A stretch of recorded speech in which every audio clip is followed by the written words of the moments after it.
না মানে আমি অবাক হয়ে গেলাম যে কেউ সেভাবে কথাই বলছে না, কেউ সেভাবে ইয়েই করছে না। এটা তো ঠিক না। এটা কোনো ছবির সাথে ঠিক না যেখানে এত ভালো একটা ইয়ে রয়েছে। হ্যাঁ, একটা আরবান ছবি হয় যেটার কোনো হাইপ থাকবে না, যেটার কোনো ক্রেজ থাকবে না, আলাদা বিষয়। কিন্তু সিয়াম আহমেদ তিনি অলরেডি একদিন আগে রিয়েল এনার্জি প্রোডাকশন হাউস তার ছবি রাক্ষসের আরেকটা লুক এনেছে। বাট এটাকে নিয়ে তো কথা সবার বলা উচিত ছিল বন্ধু। মানে আমি এটা অবাক হয়ে গেলাম। আমি একজন ভারতীয়, আমি একজন ইন্ডিয়ান, আমি এটার রিয়াকশন দেবো। দেবো বস, দেবো এটার রিয়াকশন। আমার হেভি লেগেছে এবং আমি এটার রিয়াকশন দেবো। তার কারণ হচ্ছে এটা এইরকম করা, কিন্তু এটা কিন্তু ঠিক নয়। আমি জানি শাকিব খানের আলোয় সবাই আলোকিত, সবাই সবাই ইয়ে, বাট এটা কিন্তু ঠিক নয় যে আমরা অন্য একটা বড় ছবিকে ওভারল্যাপ করে যাব। কালকে শাকিব খানকে শাকিব খান হয়েছেন কারণ আমরা সবাই শাকিব খানকে ওই জায়গাটা ওই মানে তার যোগ্যতা অনুযায়ী জায়গা দিয়েছে।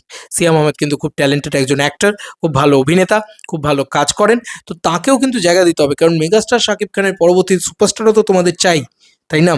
সেই সুপারস্টারের দম কিন্তু এই এই ছেলেটার ভিতরে আছে বলে আমার ধারণা। যাই হোক, আমরা একটুখানি কথা বলি জিনিসটাকে নিয়ে।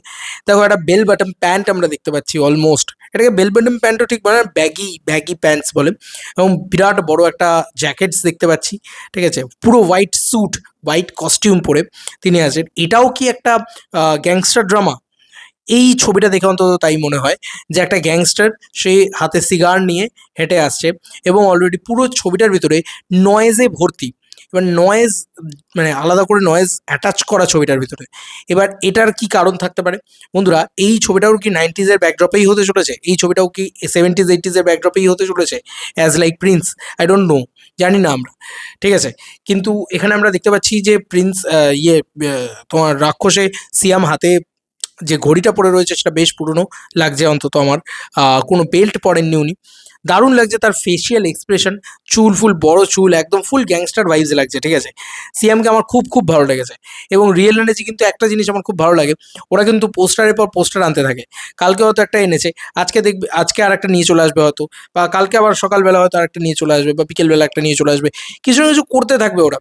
তো এইটুকু ওরা যে করে এটাই আমার আনন্দের বিষয়, কারণ ওরা এখনো টিজার নিয়ে আসতে পারেনি কিন্তু। রিয়েল এনার্জিও কিন্তু এখন একটা টিজার নিয়ে আসতে পারেনি। পিছনে একটা লোককে দেখো, আধা দেখতে পাওয়া যাচ্ছে, তাকে পুলিশ কাইন্ড অফ মনে হচ্ছে। ঠিক আছে, তো এই ক্যারেক্টারটার এতটাই পাওয়ার যে পুলিশকেও কিন্তু দাঁড় করিয়ে রেখেছে।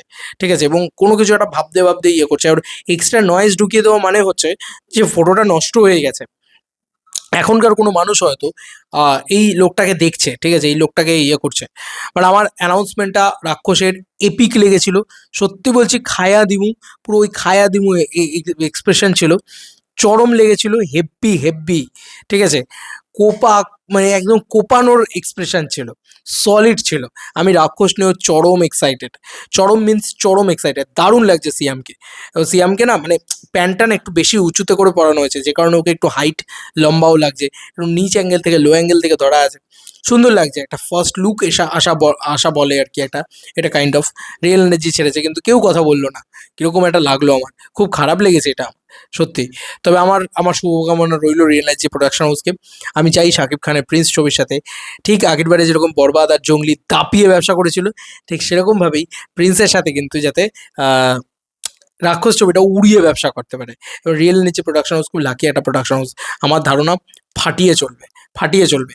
কিন্তু ওই মানে ব্যাকড্রপও যদি 90s হয়, এটাও যদি একটা গ্যাংস্টার ড্রামা হয়, জানি না কীরকম কী করবেন ওরা। সুন্দরবন টুন্দরবন যদি দেখায় খুব ভালো হয়, কারণ একটু আমি চাই, আমি বারবার বলতাম যে সুন্দরবনকে রিলেটেড একটা কমার্শিয়াল ছবি হোক, সুন্দরবনকে রিলেটেড একটা গ্যাংস্টার ড্রামা হোক। হয়তো মেবি মেজি হাসান হৃদয় সেটাই করে দেখিয়ে দেবে, কারণ বাংলাদেশে কিন্তু বেশি পরিমাণে সুন্দরবন রয়েছে আমাদের তুলনায়। তো দেখা যাক, দেখা যাক যেভাবে বাঘটাকে কোপায় আর কি, উফ, মাই গুডনেস!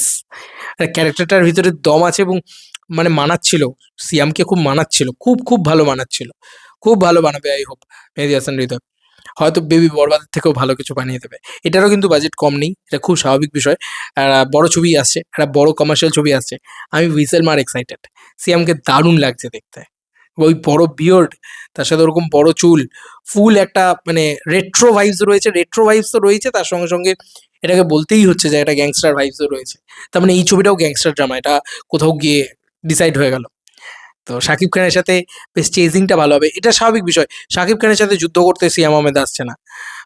লড়াই তো সমসাময়িকদের হয়। লড়াই তো ওনার সাথে শাকিব খানের সাথে কারুর সম্ভব না বাংলাদেশে। কিন্তু আমি বারবার মনে করি যে মান্নাও তো ছিল এক সময়। এছাড়াও আরও বড় বড় আইকনিক নাম ছিল, তারা চলে গিয়েছেন, শাকিব খান রয়েছেন এখন। তো শাকিব খানের পরবর্তী কোনো নাম তো একটা লাগবে, সেটা সিয়াম হতেই পারে, হতে পারে না কি পারে কি না তোমরাই বলো। সিয়ামের ভিতরে কিন্তু সমস্ত যোগ্যতা রয়েছে নেক্সট সুপারস্টার হওয়ার। আর চাই না একটা ইন্ডাস্ট্রিকে নেক্সট সুপারস্টার, তাহলে তো ওয়ান ম্যান আর্মি থাকবে না, তাহলে তো অ্যাটলিস্ট ইন্ডাস্ট্রিটা আরও গ্রো করতে থাকবে, সেটা তো ভালোই এক কথায়, তাই না?